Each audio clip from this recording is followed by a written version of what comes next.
Admiral Kethvar pressed his clawed hands against the cold metal of the observation window. Below him, Earth spun slowly like a dying ember. Smoke rose from what had once been great human cities. New York was nothing but rubble and ash. London burned with orange flames that could be seen from space. Tokyo had gone completely dark 3 hours ago. The alien commander felt satisfaction deep in his chest. Another world had fallen to the Zephyrian hegemony.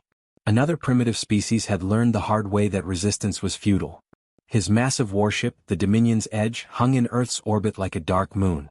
Around it, dozens of smaller Zephyrian vessels patrolled the planet's atmosphere. "Admiral," called his tactical officer from across the bridge. The young Zephyrian's blue skin gleamed under the ship's harsh lights. "All human communication signals have stopped. Their military bases are silent. Even their civilian broadcasts have ended." Kethvar nodded slowly. It always happened this way. First came the desperate fighting, then the hopeless last stands, and finally the terrible silence. The humans had fought harder than most species, he had to admit. Their primitive ships had actually managed to destroy 2 of his cruisers before being obliterated. But in the end they had fallen just like all the others. "Begin scanning for survivors," he ordered. Standard protocol. Any humans found alive are to be processed for slave labor.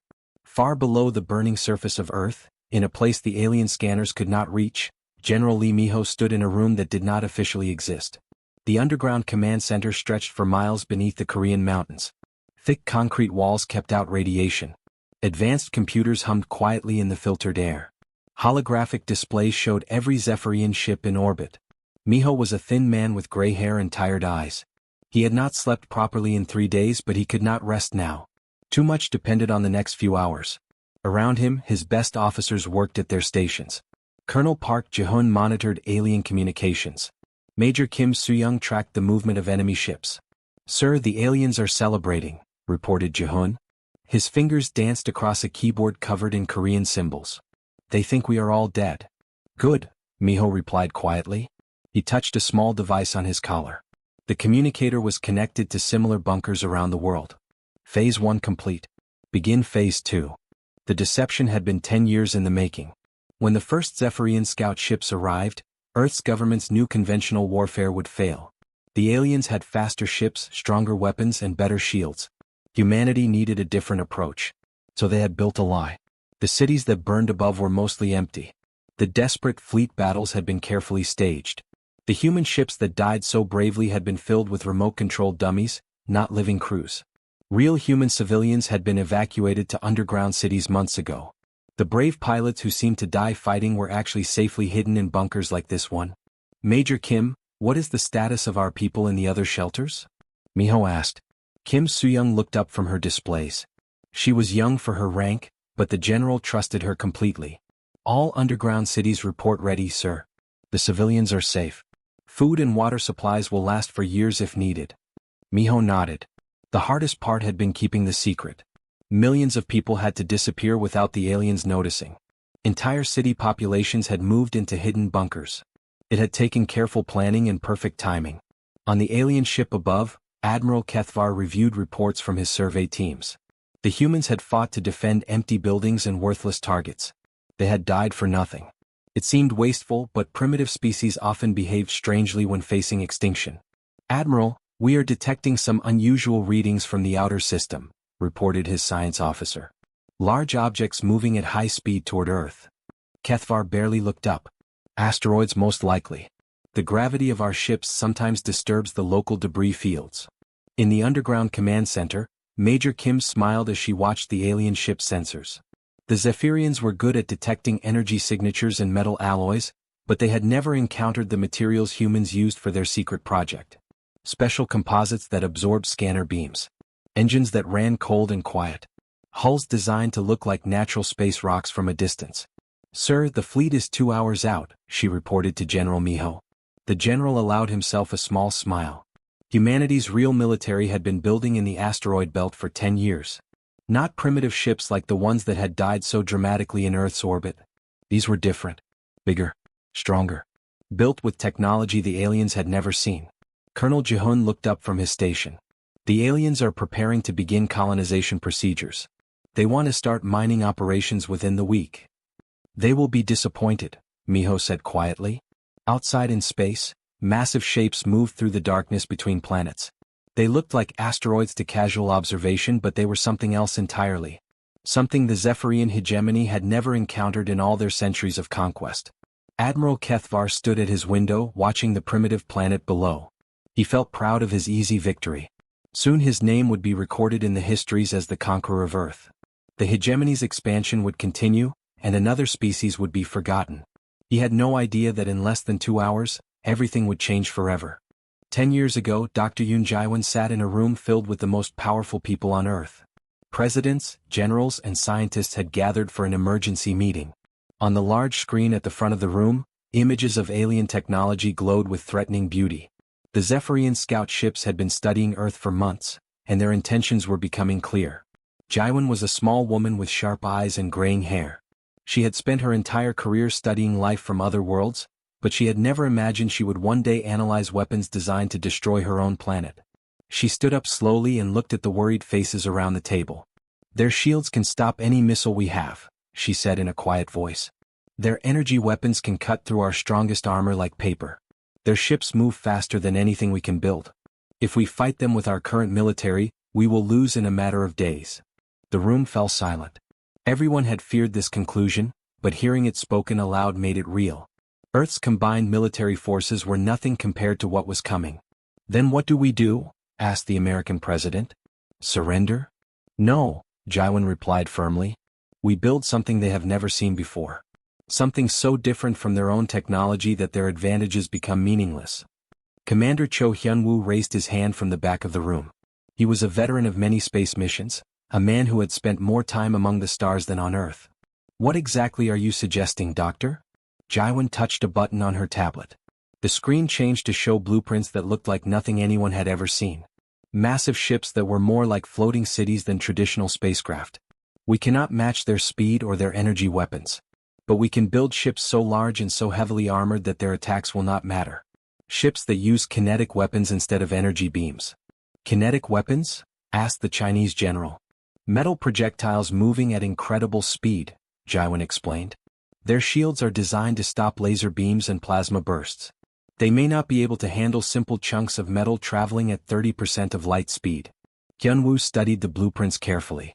"These ships are enormous. Where would we build them? The aliens are watching our planet constantly." "In the asteroid belt," Jae-won said. "Far from Earth, hidden among the rocks and debris. It will take years, but if we start now we might have a chance." That meeting changed everything. Within a week, Hyun-woo found himself leading the most secret project in human history. Volunteers from every nation on Earth joined the mission.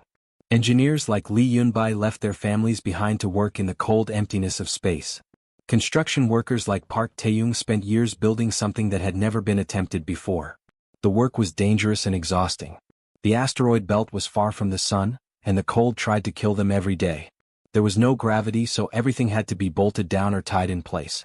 Supply ships from Earth arrived every few months, but most of the time the workers felt completely alone in the vast darkness. Lee Yun-bai remembered the first day she saw the framework of what would become the humanity's wrath. It looked like the skeleton of some impossible beast, stretching for miles through space. The ship was being built inside a hollowed-out asteroid, hidden from alien sensors. "It is bigger than most cities," she told her friend Park Tae-young as they floated beside the construction site. "It needs to be," he replied. "Dr. Yoon says each ship must carry enough firepower to destroy an entire enemy fleet." For 10 years they worked in secret. 6 massive ships took shape in the asteroid belt. The humanity's wrath was the first to be completed, followed by the Terra's Vengeance, Solar Storm, Iron Will, Final Hour, and Human Spirit. Each ship was different, designed for a specific role in the coming battle. The ships were not beautiful like the sleek Zephyrian vessels. They looked like floating fortresses, covered in armor plating and weapon systems. Their hulls were made from compressed asteroid material, harder than any metal found on Earth. Their engines were massive fusion reactors that could power entire countries. Captain Kim Min-jae had been chosen to command the humanity's wrath when he was still a young lieutenant. He had spent the last 5 years living aboard the ship, learning every system and training his crew. 3,000 people called the Dreadnought home. They were engineers, gunners, pilots, doctors, and soldiers. All of them had volunteered for a mission they might not survive. Now, as he stood on the bridge of his massive ship, Min-jae felt the weight of 10 years of preparation. His crew sat at their stations, calm and ready. They had trained for this moment their entire adult lives. Navigation Officer Shin Hyori looked up from her displays. She was young but skilled, one of the best pilots in the fleet. "Captain, we are 2 hours from Earth at maximum burn. All systems are ready." Min-jae nodded and touched the communication panel on his chair. Around him in the asteroid belt, 5 other massive ships waited in the darkness. Their captains were listening, ready to follow him into battle. "This is Captain Kim Min-jae of the Humanity's Wrath," he said into the communicator. "The aliens think they have won. They think humanity is dead. It is time to show them how wrong they are." He paused for a moment, thinking of his home planet and all the people depending on them. "Signal the fleet. It is time to wake up." The bridge of the Dominion's edge had been quiet and peaceful just moments before. Admiral Kethvar had been reviewing reports about mining operations when the first alarm began to sound. It started as a low beeping, but within seconds it became a screaming wail that filled the entire command center. "What is happening?" Kethvar demanded, his clawed feet clicking on the metal floor as he rushed toward the scanner station. Science Officer Drexenel was bent over his instruments, his blue face pale with confusion. "Sir, we are detecting massive gravitational distortions approaching from the outer system. The signatures are enormous." Kethvar looked at the display screen. 6 large objects were moving toward Earth at incredible speed. They appeared as simple dots on the scanner, but the computer was showing impossible readings. Each object was several miles long and moving faster than any natural asteroid should be able to travel. "Debris from our battle?" suggested the tactical officer. "No," Drexenel whispered, his voice filled with growing fear. "Those are not asteroids. The density readings are all wrong. The propulsion signatures are artificial. Sir, those are ships." The words hit Kethvar like a physical blow. Ships. But humanity was extinct. Their fleet had been destroyed. Their cities were burning ruins. How could there be ships? On the main screen, space seemed to ripple and bend. Reality twisted in ways that hurt to look at directly. Then, emerging from a fold in space itself, came something that should not have existed. The Humanity's Wrath dropped out of hyperspace like a mountain falling from the sky. The human dreadnought was bigger than anything Kethvar had ever seen. Its hull was dark gray, covered in scars and battle damage that spoke of years of preparation. Weapon ports dotted its surface like the eyes of some ancient beast. The ship did not look sleek or elegant like Zephyrian vessels. It looked like it had been built for only one purpose: war. Captain Kim Min-jae sat in his command chair at the center of the Humanity's Wrath's bridge. Around him, his crew worked with calm efficiency. They had trained for this moment for years, and now that it was here they felt no fear. Only determination. "Communications, open a channel to all enemy vessels," Min-jae ordered. The communication officer nodded and pressed several buttons. "Channel open, sir. They can all hear you." Min-jae leaned forward in his chair. His voice was steady and cold as ice. "Attention Zephyrian fleet. This is Captain Kim Min-jae of the Earth Defense Force. You thought you won. You were wrong." On the alien flagship, Admiral Kethvar stared at the massive human ship in disbelief. "Impossible. We destroyed their entire fleet." "Sir, we are receiving targeting signals," reported his tactical officer. "They are locking weapons onto our destroyers." Before Kethvar could respond, the Humanity's Wrath opened fire. Lieutenant Go Yunho sat at the weapons control station of the human dreadnought. He was a quiet man who had spent 5 years learning to operate the most powerful guns ever built by humanity. His fingers moved across the control panel with practiced ease. "Target acquired," he announced. Firing sequence initiated. The main cannons of the Humanity's Wrath were unlike anything the galaxy had ever seen. Instead of energy beams or plasma bolts, they fired solid metal projectiles. Each projectile was the size of a small building and accelerated by magnetic fields to 30% of light speed. When the first projectile hit the Zephyrian destroyer Swift Death, the alien ship simply vanished. The kinetic energy was so enormous that the vessel was converted instantly into plasma and radiation. There was no explosion, no debris field. One moment the ship existed, the next moment there was only empty space and a brief flash of light. "Direct hit," reported Go Yunho with satisfaction. "Target eliminated." The second and third projectiles followed quickly. 2 more Zephyrian destroyers disappeared from existence. The alien fleet, which had seemed so powerful just minutes before, was suddenly reduced by 3 ships in as many seconds. On the bridge of the Dominion's edge, chaos erupted. Alarm systems screamed warnings. Officers shouted reports and demanded orders. Admiral Kethvar stood frozen, unable to process what he was seeing. "Sir, our shields had no effect," reported the tactical officer. "The projectiles passed through our defensive fields like they were not there." "Impossible," Kethvar whispered. "Our shields can stop any weapon." "Not these weapons, sir. They are not using energy. They are using mass and velocity. Our shields are designed to deflect plasma and lasers, not solid objects moving at relativistic speeds." Science Officer Drexenel looked up from his scanner station, his face filled with horror. "Admiral, I am detecting 5 more massive signatures approaching. More human ships are coming." Kethvar felt ice form in his veins. 5 more ships like the one that had just destroyed 3 of his vessels with casual ease. His fleet of 47 ships suddenly seemed very small. On the human dreadnought, Captain Minjay watched the alien fleet through his main screen. The Zephyrians were trying to reorganize, but he could see the panic in their movements. Their formation was breaking apart as individual ships tried to find cover. "Navigation, bring us into optimal firing position," he ordered. "Communications, signal the rest of our fleet. Tell them the dance has begun." Lieutenant Go Yunho smiled grimly as he selected his next targets. The hunt had begun indeed. Space around Earth suddenly filled with impossible shapes as reality bent and twisted.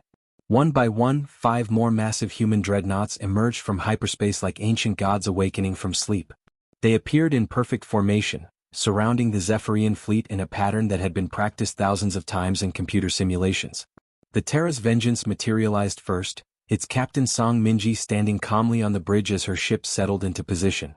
She was a veteran of the asteroid belt construction project, a woman who had spent 8 years learning every detail of Zephyrian ship design. Her dark eyes studied the enemy fleet through the main screen. "Weapons ready, Captain," reported her gunnery officer. "Not yet," Minji replied quietly. "Let them see us first.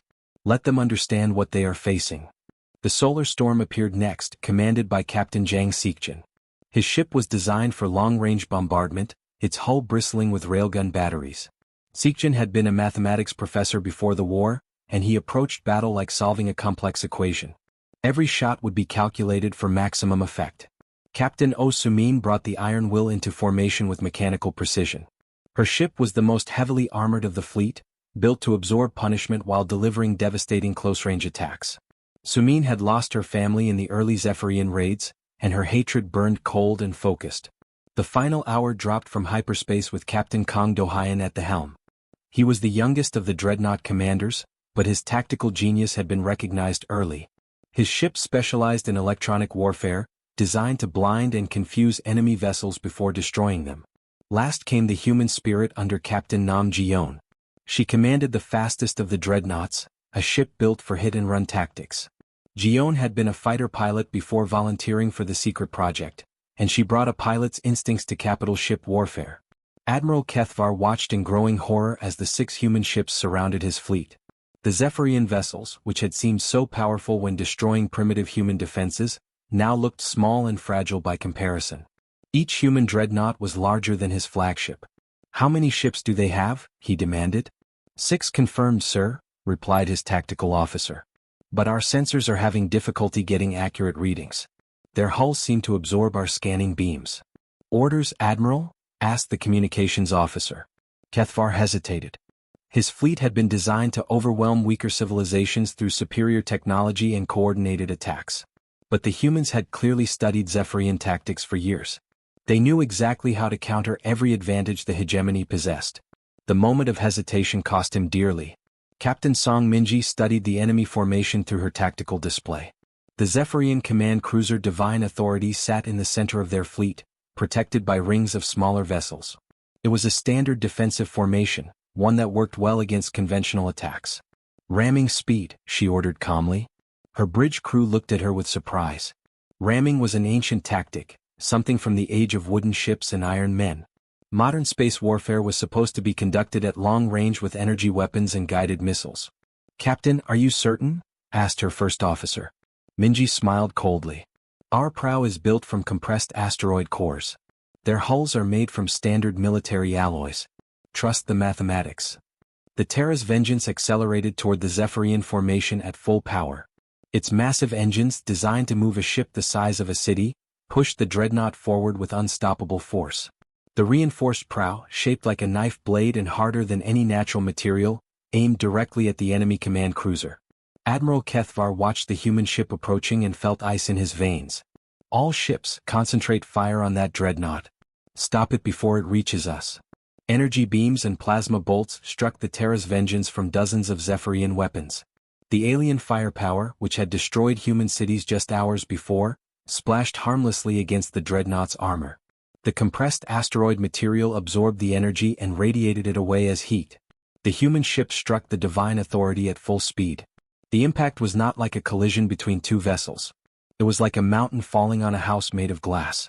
The Zephyrian cruiser crumpled around the human ship's prow, its hull torn apart by forces too great to resist. Captain Minji felt the impact as a slight vibration through the deck plates. "Damage report," she requested. "Minor scoring on the outer armor plates," reported her engineering officer. "All systems operational." Communications Officer Bei Sejun sat aboard the Humanity's Wrath, coordinating the attack across all 6 human ships. He was young but experienced, having trained in the asteroid belt communication systems for years. His job was to ensure that all 6 dreadnoughts moved as one organism. Solar Storm *, target the enemy destroyers on the left flank, he transmitted. Iron will *, take the cruisers on the right. Final hour, begin jamming their communications. The human fleet moved with mechanical precision. Every captain knew their role. Every crew member understood their part in the greater plan. They had rehearsed this battle in simulation thousands of times over the past decade. Captain Zhang Xijin opened fire with the Solar Storm's main batteries. Railgun projectiles streaked across space at incredible velocity, each one guided by targeting computers that had studied Zephyrian ship movements for years. Alien destroyers exploded one after another, their shields useless against kinetic weapons. Within 30 minutes of the human fleet's arrival, the space around Earth was filled with floating debris. The mighty Zephyrian hegemony fleet, which had conquered dozens of worlds, lay in ruins. Of the 47 ships that had celebrated humanity's defeat, only 12 remained functional. Weapons Officer On Su-min aboard the Iron Will monitored the surviving enemy vessels. Her screens showed Zephyrian ships broadcasting surrender signals on all frequencies. "Captain O," she reported, "survivors are requesting surrender terms." Captain Kim Min-jae stood on the bridge of the Humanity's Wrath, looking down at the burning remains of the Zephyrian fleet. Twisted metal drifted through space where proud alien warships had been just an hour before. The silence that followed the battle felt different from the silence of defeat. This was the silence of victory. "Communications, establish contact with General Lee Miho," he ordered. The communication officer worked quickly at her station. Within moments, the familiar face of General Miho appeared on the main screen. The underground command center behind him buzzed with activity as officers celebrated humanity's first victory over the aliens. "Captain Min-jae," Miho said with a tired smile. "I see our sleeping giants have awakened. The orbital space is secure, General. The enemy fleet has been neutralized. You may begin Phase 3. Across Earth, hidden cities that had been sealed for months began to open their blast doors. Deep beneath the Korean mountains, Major Kim Soo-young watched as massive steel barriers rolled aside. Fresh air from the surface flowed into the underground tunnels for the first time since the aliens had arrived. In the tunnels beneath London, families gathered their belongings and prepared to see sunlight again. Children who had been born in the underground cities during the long hiding pressed their faces against windows as the great elevators carried them toward the surface. Under the Australian desert, Dr. Park Jae-hyun led a team of scientists upward through emergency shafts. They had spent 10 years developing new technologies in secret laboratories, and now their work could finally see the light of day. Millions of humans emerged from hiding places around the world. The empty cities that the aliens had found were suddenly filled with life again. Street lights flickered on. Communication networks activated. The planet that had seemed dead just hours before was alive with the sounds of celebration. Admiral Kethvar sat in his damaged command chair aboard the crippled Dominion's Edge. Half of his bridge crew was dead. His ship's main engines were offline. Most of his fleet was nothing but floating debris. The proud Zephyrian hegemony, which had conquered hundreds of worlds, had been defeated by a species they thought was extinct. A young human woman appeared on his communication screen. She wore the uniform of the Earth Defense Force and spoke with calm professionalism. This was translator Im Haein, one of the few humans who had learned the Zephyrian language during the years of preparation. "Admiral Kethvar," she said in perfect Zephyrian, I am authorized to offer you surrender terms. The alien commander stared at her with confusion and growing fear. Terms? You are offering us terms? Your choice is simple, Imhayan continued. Withdraw all hegemony forces from this system immediately, or face complete annihilation. Any ship that remains in Earth's solar system after 24 hours will be destroyed. Kethvar looked around his ruined bridge. Through the cracked windows, he could see the massive human dreadnoughts positioning themselves around Earth like guardian spirits. Each ship was larger and more powerful than anything in the hegemony fleet. How? He whispered, his voice barely audible. How did you do this? We destroyed your cities. We killed your people. We saw your fleet burn. Captain Kim Minji's voice came through the communication system, calm and steady. You assumed silence meant death, Admiral. You were wrong. What you destroyed were empty buildings and remote-controlled ships. Our real population has been safe underground for months.